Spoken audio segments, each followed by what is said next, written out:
Hello everyone, so far we have studied about the simple, compound and reverted gear trains. In this video, we'll be studying in detail about the epicyclic gear trains. So what are epicyclic gear train? Compared to the other one, in epicyclic gear train, the axis of one gears will be rotating about the axis of other gear in addition to the revolution around their own axis. So we can understand by seeing this the animation of this epicyclic gear train. So here you can see an epicyclic gear train. So at the center you are having a this gear, that is this one. So it is having some center of rotation about which this gear is rotating, and another gear is there whose center of rotation is this point, and there is a link or so-called arm is connecting the centers of rotation of both this gears, and this arm is rotating. So since this arm is rotating, the center of rotation of one gear is actually having a relative rotational motion about the axis of other thing. So this kind of gear trains are known as epicyclic gear trains. So we will have to discuss in detail, and we have to do the analysis of this epicyclic gear train to find the velocity ratio or the velocity of different elements which are coming. So we have understood that in epicyclic gear train, the axis of shafts over which the gears are mounted may move relative to a fixed axis. So here you can understand, here we are having a gear A and another gear B. If they are simply coming in mesh, then they will be forming a simple gear train. But here the axis of this, you can call this axis as O1 and this axis as O2. So about O1 the gear A is rotating, and about O2 the gear B is rotating. And here the gears A and B, or their centers of rotation A and B, are fixed are connected by an element called this arm, that is this arm is connecting. Suppose if this arm is fixed, that means there is no such element. So if the arm is fixed, then there is simply this gear A and B are which are coming in mesh. That means they will be forming a simple gear train. So if the arm is fixed, then they will be forming a simple gear train. So but if the arm is also having a relative motion, like that we have seen in the previous animation. So if the arm is having rotational motion, then the gear B will be forced to rotate upon and around this gear A. So that such a motion will be produced, which is actually known as the epicyclic. And you can see, if the arm is moving, you will be getting this motion as shown here. So this arm is also rotating, and the other gear is also rotating about its axis and around the surface of, or by meshing with the inner gear. So this kind of gear train is known as epicyclic gear train. Now we have to calculate the velocity ratio, like if what is the angular velocity of gear A, what is the angular velocity of gear B, and what is the angular velocity of this arm, like that we have to calculate. For that usually for epicyclic gear train we are following two methods, algebraic method and the tabular method, but the simplest method is tabular method.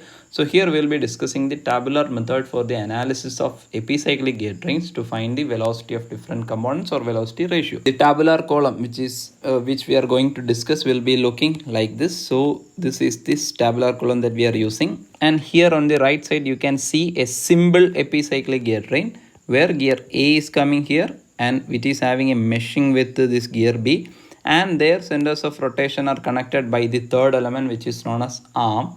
So based on this different conditions of motion that are given in the problems that we are solving later, we have to formulate this table first. So in table, the leftmost column will be for writing the condition of motion, and next main column will be for writing the speed of elements. So speed of elements means how many elements are there. We have to provide one column for all of these elements. So first column will always be given for this arm, that is making the relative motion of axis. So arm will be coming first, then the rotating element, that means the gear A will be coming here and the gear B will be coming next.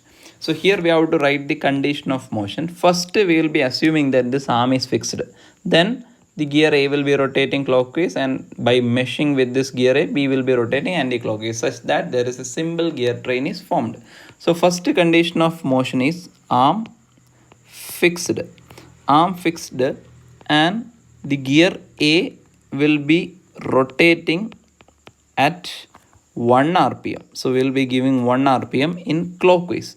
So since here you can take clockwise rotation as positive and anti-clockwise rotation as negative or vice versa. So whichever convention you are following, you have to continue till the end of the problem. So here I am assuming plus 1, that means clockwise I am taking as plus 1. So here this is rotating at 1 rpm, that is omega initially I am taking as 1. So here I will be, based on this condition of motion, I will be filling the right side. Since arm is fixed, here the value or the speed of arm will be 0, and gear A is rotating at 1 rpm. So here plus sign will be coming since it is rotating clockwise, so I can write plus 1. And now we will be looking for the motion of B.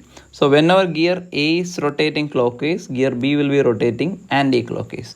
So if I am writing, if the number of teeth on A is TA and number of teeth on B is TB, then you can have omega B divided by omega A is equal to TA divided by TB.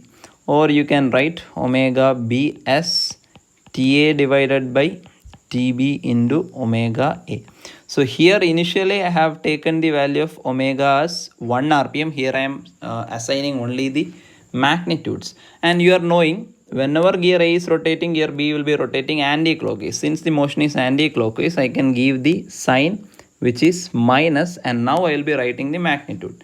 Since this omega A is value 1, then the value of omega will be TA by TB anti-clockwise. By considering the sign, this will be becoming minus TA by TB. So based on the first condition of motion, I can fill the column like this. So now I will be writing the second row or the second condition of motion. So here also, in this condition also, I will be making the arm fixed, and instead of 1 rpm, the gear A will be made to rotate at some plus x rpm, that is x rpm plus x means it is rotating in clockwise. So here I will be, based on this condition of motion, this is actually plus x rpm, and that is because of it is having a clockwise rotation. So here also arm is fixed, so the next value, speed of element arm, will be 0. Now instead of plus 1, it is rotating at a plus x, that means at x rpm in clockwise. So whenever A is rotating clockwise, B will be rotating anti-clockwise. If omega is equal to 1, then you are having this value as TA by TB. If the omega is x, then its value will be equal to minus, already anti-clockwise, and then it will be minus TA by TB into x. So far our arm was fixed, and now we will be giving motion for the arm. So arm can be also rotated clockwise or anti-clockwise. So here we will be assuming the arm is rotating in clockwise direction.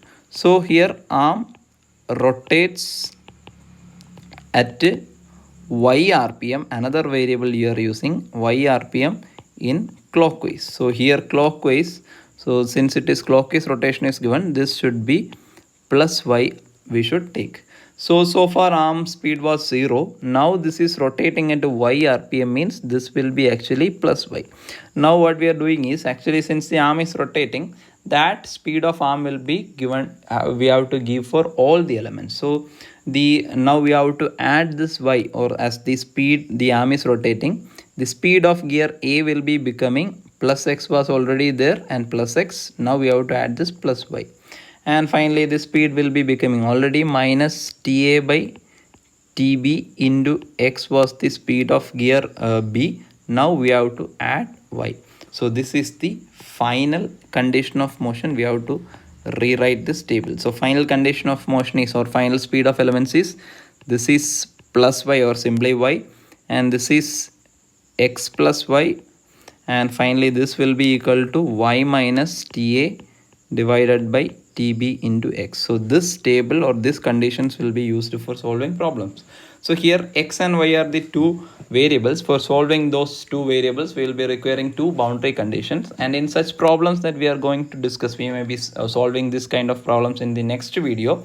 There are some conditions for the speed of arm or gear A or gear B will be given, and then we have to find the gear of the third element. So then we will be solving for this x and y, and we can find the speed of the unknown element. That thing can be understood when you are solving such a problem. Anyway, you have to formulate this kind of table for the epicyclic gear trains to analyze or to find the velocity ratio, and this method is known as tabular method of analysis of epicyclic gear train. So solving of this problem for this epicyclic gear train will be discussed in the next video. So hope you understood, and thanks for watching.